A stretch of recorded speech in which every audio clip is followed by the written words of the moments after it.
Fala, pessoal! Começando no dia 29 de julho, rolou um dos maiores ataques a Bitcoin, mas na realidade não a rede Bitcoin, a uma das maneiras reconhecidamente mais seguras de você guardar suas Bitcoins, que é usando o que a gente chama de carteiras frias. Um hardware específico que se chama Cold Card foi invadido. E assim, pessoal, aqui no canal, as pessoas que acompanham sabem que eu não sou um grande fã das tecnologias de criptomoeda, não porque elas não são interessantes e porque eu não gosto da descentralização e tal. Na realidade, eu acho que é uma das coisas mais legais que já foram criadas nos últimos, sei lá, 20 anos na computação. É muito, muito foda. Porém, a comunidade é chata, tá ligado? Os fãs, eu tenho probleminha com eles.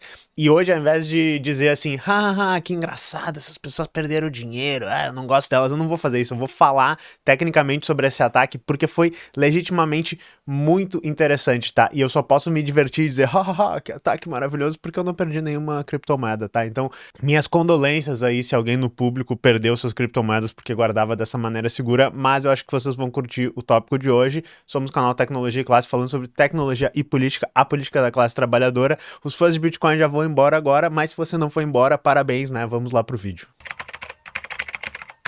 Tá assim, pessoal, vocês já ouviram falar daquele meme que é vou esperar o vídeo do Fireship.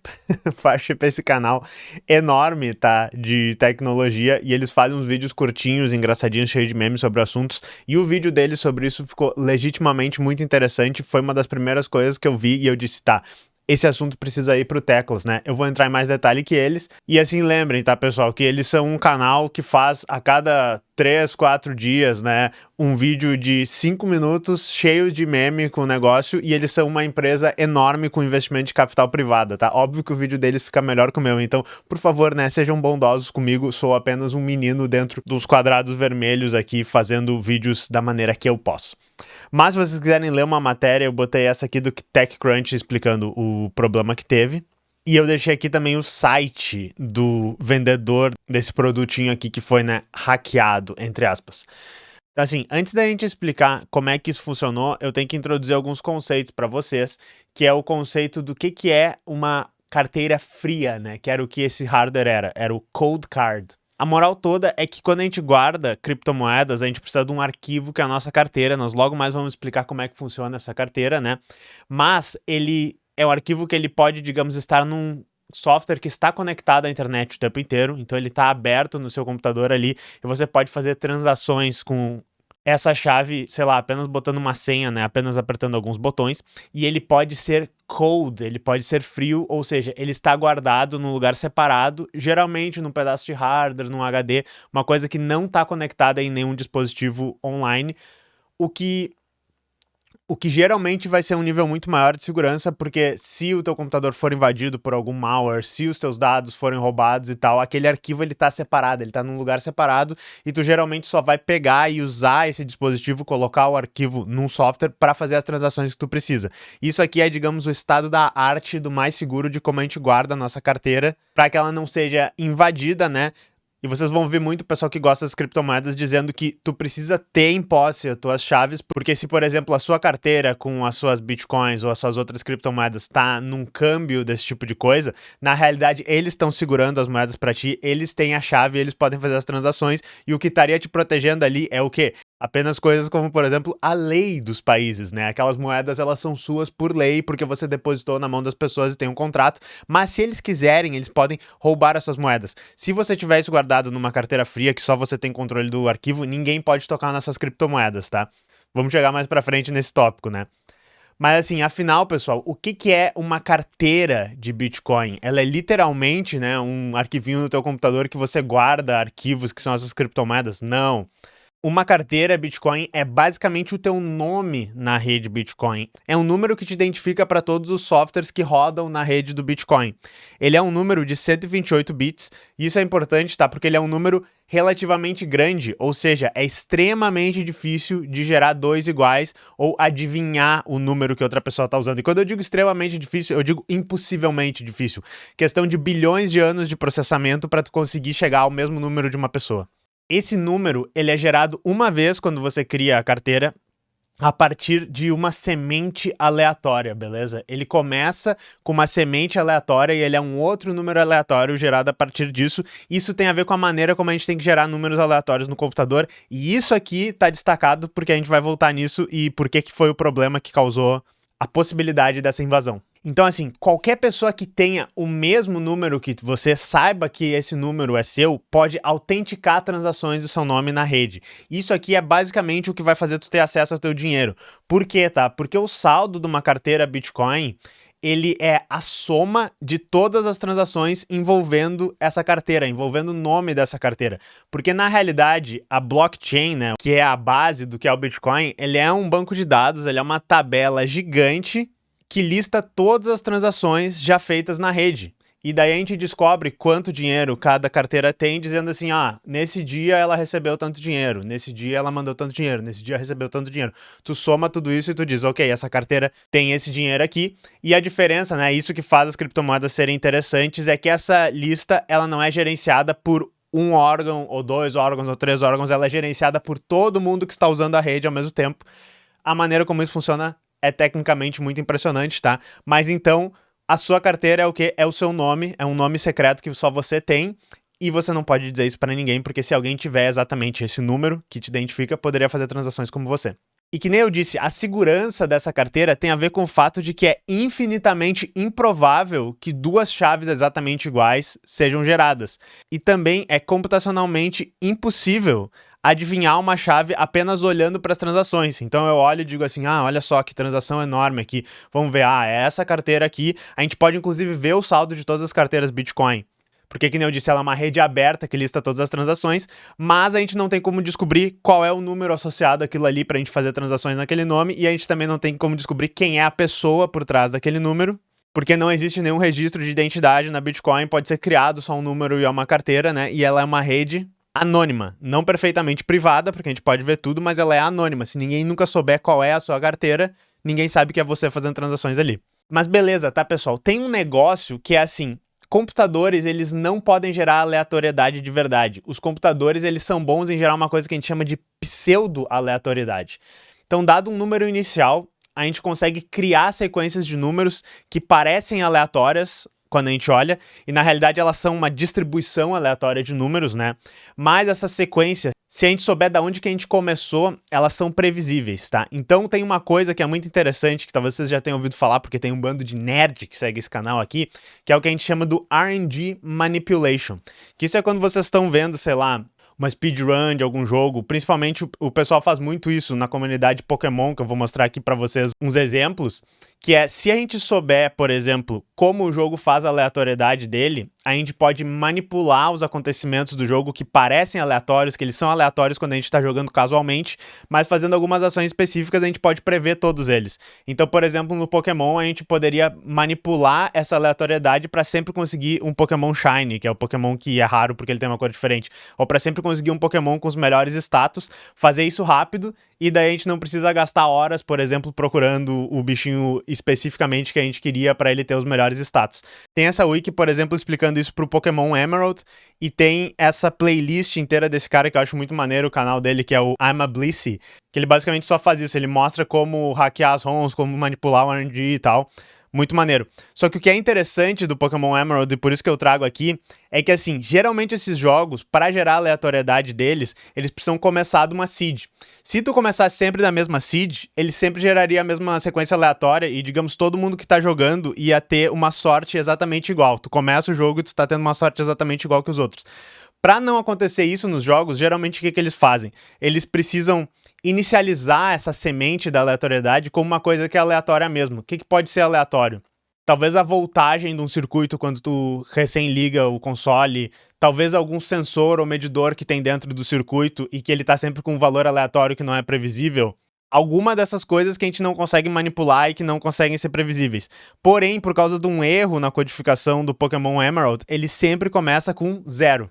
Então o seed que começa no Pokémon Emerald, ele é sempre o mesmo. E daí por meio de algumas manipulações espertas e algumas coisas ali, tu consegue basicamente sempre saber qual vai ser a próxima aleatoriedade do teu jogo, tu consegue manipular situações onde tu diz assim, ok, eu sei que eu vou ficar 5 minutos aqui e eu vou encontrar um Pokémon lendário Shiny, né, que é uma coisa que seria absurdamente rara, e o melhor de tudo é que como foi o jogo que gerou isso pra ti, esses Pokémons não são hackeados, eles não são inválidos, eles são Pokémons válidos gerados pelo jogo, mas tu gerou eles de uma maneira inválida, né? Tu fez uma gambiarra. Beleza? Agora que eu expliquei uma coisa nerd pra vocês, que é a aleatoriedade, que é usada, por exemplo, nos algoritmos de fazer chaves do Bitcoin, só que com uma outra coisa mais nerd, que é como pegar Pokémon Shiny de uma maneira fácil, foi basicamente isso que o pessoal fez para descobrir um número mais limitado de possibilidades de semente das carteiras. Então, ao invés de tu procurar num universo de 128 bits, que seria um número muito grande de possibilidades para chaves, por causa de um erro na codificação dessas carteiras, num erro do hardware, um software que está dentro daquele hardware ali que não está conectado na internet, não pode nem ser atualizado, as chaves que ele estava gerando eram menos seguras. Eu trouxe inclusive um site aqui que dá um exemplo para vocês de como é que funciona esse tipo de coisa. Ó, a gente pode, por exemplo, gerar um número aleatório, gerar uma sequência de 10 números aleatórios aqui e começar de uma seed, tá? Então eu boto a minha seed como 0. Qual sequência eu gero? 79, 6, 54, 49, 88, 75, 74, 6, 72. Eles estão limitados para de 1 até 100, tá? Se eu boto a minha seed como sendo 1, 2, 3... ele gera essa sequência. Se eu boto ele como sendo 1, 2, 2, ele gera outra sequência. Porém, se eu boto 0 de novo, ele gera essa mesma sequência, tá? Então, isso é uma das possibilidades que geralmente speedruns, manipulações de aleatoriedade nos jogos usam, que é, se eu conseguir manipular qual a seed que vai começar, às vezes a seed, por exemplo, é o relógio do console, e daí tu reseta o relógio do console, ele começa em 0 de novo, e tu sabe sempre a seed que vai ter. Às vezes a seed, que nem eu disse, é uma leitura de algum sensor do hardware e tu consegue manipular esse sensor para que ele esteja lendo o mesmo valor. E outra coisa que é interessante é que talvez a gente não saiba exatamente qual a seed que vai começar, mas a gente sabe que a seed ela pode ser manipulada para estar entre 0 e 1000, por exemplo. Ela pode ser 0, ela pode ser 1, ela pode ser 999 e ela pode ser 1000. Aí eu não tenho mais um universo infinito, talvez um universo de números de 1 até tantos bilhões, que seria um número de 32 bits. Eu tenho só 1000 possibilidades de sequências aleatórias para testar. Então, o que aconteceu nesse hardware da carteirinha, tá? Que é um pequeno dispositivinho ali que guarda arquivos para ti, é que assim, ele é um hardware que não é muito poderoso, então ele não tinha acesso a uma fonte confiável de números aleatórios, nem de números pseudo-aleatórios. Esse é um dos grandes problemas, tá? Para conseguir aleatoriedade de verdade, tem um site que vocês podem ir, random.org, que ele usa medições atmosféricas, medições do clima e tal, coisas que são aleatórias na natureza mesmo. Só que como eles estavam com esse hardware que não tinha uma fonte confiável de aleatoriedade, eles escreveram o próprio firmware deles que gerava essa aleatoriedade para fazer um seed inicial, porque o que existia ali naquele dispositivo, ele gerava baseado no relógio, baseado numa sequência, tá? Então sempre que tu ligasse, ele ia estar gerando chaves a partir de 0, depois de 1. Só que tem um erro nesse código, e é muito engraçado o erro que tem nesse código, porque eu lembrei dos tempos de faculdade quando eu estava aprendendo a linguagem C, tá?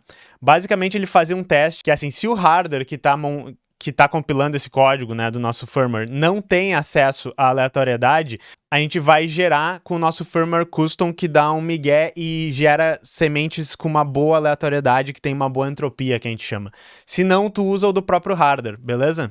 Só que o teste que eles fizeram não é se esse valor aqui é falso, tá? Porque tu vê aqui no código deles, eles botavam assim, não tem o gerador aleatório no hardware, então a gente bota 0, né? É falso, não tem. Só que o teste aqui não era se é 0 ou se é 1, era se não está definido, if ndef, um treco que quem programou C, quem programou macro, essas compilações e tal, já deve ter visto isso e já deve ter cometido muitos erros com isso. Então, na realidade, ele sempre entrava nesse segundo aqui, porque isso aqui tá sempre definido. Estando 0 ou estando 1, ele tá sempre definido, ele não estava testando o valor verdade disso aqui. Então ele sempre entrava nisso e gerava com o gerador do hardware. Só que como o hardware não tinha, no caso deles, ele estava gerando sequências previsíveis de sementes aleatórias. Como isso acontecia, tá? As sementes aleatórias que estavam sendo geradas para essas carteiras desse hardware, elas tinham uma entropia extremamente limitada, o que na prática reduziu o conjunto colossal de chaves de 128 bits que a gente tinha para fazer a um conjunto muito menor, E esse conjunto ele pode ser explorado por um simples ataque força bruta. Testa essa sequência de números aleatória, testa a próxima, testa a próxima, testa a próxima, e vai gerando chaves baseado nisso, e daí tu gera uma chave e olha na rede Bitcoin, né, quando tu inicializa aquela carteira, se ela tem algum saldo, basicamente. Então eles foram indo carteira por carteira que podia ser gerada, vendo se tinha saldo. E ironicamente, tá, pessoal, a única maneira de tu salvar tuas bitcoins que estavam numa carteira que tinha uma chave fraca e ela pode ser descoberta assim, é tu pegar, criar uma nova carteira que tem uma chave que não é tão facilmente previsível e transferir as chaves para nova. Só que o que eu li nas notícias, tá, é que por causa da maneira como o Bitcoin funciona, que toda vez que a gente faz uma transação, a gente larga ela pro mundo, a gente larga pra rede do Bitcoin e diz, ó, eu sou o dono dessa carteira, assinei essa transação aqui, processem essa transação, tu manda pra rede inteira processar e coloquem ela, né, na blockchain para formalizar que eu transferi esse dinheiro de um lugar pro outro. Os atacantes com chaves válidas, eles viam assim, ó, tá saindo umas transações aqui de muito dinheiro, vamos ver se a gente consegue descobrir a chave dessa carteira no ataque força bruta, e se a gente descobrir, nós vamos mandar uma outra transação antes dos 10 minutos do Bitcoin para que essa transação fique oficializada, e a gente paga uma taxa melhor dela, porque esse é um negócio do Bitcoin, né? Para tu passar na frente dos outros, tu pode pagar uma taxinha um pouco maior para que a tua transação seja processada primeiro. E daí eles faziam essas transações antes do dono original, tá? Eu sei que é meio complicado isso, mas basicamente tinha duas pessoas com a mesma carteira, aí o pessoal mal intencionado que conseguiu descobrir a tua carteira transferia antes de ti, basicamente, tá? E inclusive eles ficavam monitorando para ver se tinha transações grandes para tentar se ligar. Ah, ok, isso deve ser uma pessoa que tá tentando salvar suas moedas disso. Em resumo, pessoal, uma grande confusão, né? Eine grosse Confusion. Então, assim, ó, respostas da comunidade que eu achei que era engraçado trazer aqui para vocês. Teve esse cara, e eu tô indo pro X, tá? Mas daí eu uso esse site que é o Xcancel, que meteu um textão, assim, meio LinkedIn, sabe? Eu fiz tudo certo e mesmo assim perdi 1,6 milhões de dólares. Aí postou uma foto aqui, vou viver a vida, tá ligado? Vou dar docs da minha posição e dizer, pelo menos eu tenho saúde. E, e daí ele ainda botou aqui embaixo e compre meu livro sobre como eu fiquei rico, né? Teve esse tipo de reação. Teve esse outro tipo de reação, que é as pessoas que é assim, vocês foram fracos, vocês não estavam cuidando bem das suas moedas, descentralização é isso mesmo, e eu sou 10 vezes mais Peaky Blinders que vocês. Que assim, é a parte mais irritante da comunidade, mais irritante que os coaches mesmo, tá? Eu odeio gente que nem esse tipo de gente, e é por isso que vocês da comunidade das criptomoedas, eu tô me referindo se tem alguém aí que é muito fã de criptomoedas, tem uma má reputação, porque esse tipo de nerdola aqui é o tipo de gente que assim, ah não, você só tinha que ser isolado da sociedade antes que você pegue uma arma e entre na escola que você trabalha e mate todos os estudantes, tá ligado? E esse tipo de resposta aqui, que eu acho que é uma das mais divertidas, que é a pessoa já com uma foto de NFT aqui, a pessoa tá no treino do NFT ainda em 2026, que é dizendo assim, vocês hackearam as nossas criptomoedas, né? Vocês roubaram nossos bitcoins. Mas agora, como é que vocês vão vender isso? Essas coisas vão ficar paradas aí na carteira, porque todos os câmbios não vão querer trocar isso por dinheiro de verdade. O que vocês têm que fazer é vocês têm que se entregar, vocês têm que devolver esse dinheiro. E daí aqui mais para baixo, a pessoa dizendo assim, mas para que endereços? Como é que elas vão saber quem são as pessoas, né? Não tem nenhum registro de qual endereço é qual pessoa e tal. Daí a pessoa diz assim, o processo legal. A empresa tem que fazer, né, o processo legal para ajudar a gente a devolver nossas moedas. E assim, pessoal, é engraçado isso, é o meu tipo de reação favorito, que é, porra, pessoal, é exatamente isso, vocês não querem estar dependentes de um sistema centralizado, ninguém tem o cadastro de vocês, como é que você vai provar que esse número aleatório que a pessoa tirou as moedas era você mesmo? As pessoas já estão, mostra que eu comprei a carteira lá e daí eu vou provar que era minha. Não tem como, cara, não tem nenhum tipo de maneira legal de vocês fazerem isso, inclusive. Vocês estavam correndo aí pelo ilegal ou pela área cinza da lei e vocês foram roubados na área cinza da lei. Dói isso, né? Se eu tivesse sido eu roubado dessa maneira, eu ia ficar puto, mas não existe solução legal dentro desse sistema que foi criado, tá? Porque a conclusão que eu faço, né, e aqui que eu falo um pouco mal das criptomoedas, assim, essas soluções descentralizadas, elas são maravilhas tecnológicas. Eu acho muito maneiro. Quando eu aprendi como o Bitcoin funciona, como o blockchain funciona, eu fiquei, isso é muito top, muito maneiro. Isso aqui, que nem eu disse, é uma das inovações mais legais que tiveram na computação nos últimos anos. Só que na prática do dia a dia, tá, pessoal, os problemas que nem esse, eles aparecem o tempo todo. E por diversas vezes a gente é obrigado a colocar regras, a colocar legislação, a colocar acordo, a colocar contrato que extrapola o protocolo técnico. São coisas que estão fora do protocolo técnico e a gente é obrigado a criar coisas que mostram que a gente vive numa sociedade. Nós somos obrigados a viver numa sociedade. É muito engraçado, inclusive, como várias das coisas de criptomoeda, tokens, usados para gestão de diversos ativos e comunidades, elas acabam tendo que criar uma espécie de governança, uma espécie de democracia usando esses tokens, porque são questões que elas são inerentemente sociais, elas não são questões meramente tecnocráticas. E assim, com esse ataque, né, essa semana, a gente teve mais um lembrete de porque é impossível fugir da natureza social do dinheiro, se isso realmente é para ser um dinheiro e não apenas um instrumento de especulação, um instrumento de mover dinheiro para crimes, tá ligado? É impossível fugir da humanidade. Então, infelizmente, o pessoal aí que gosta de criptomoedas e que não gosta de pessoas, vocês vão ter que tomar banho. Vocês vão ter que sair na rua e vão ter que conversar com humanos. Ai, É isso aí, pessoal. Nós nos vemos na próxima. Falou!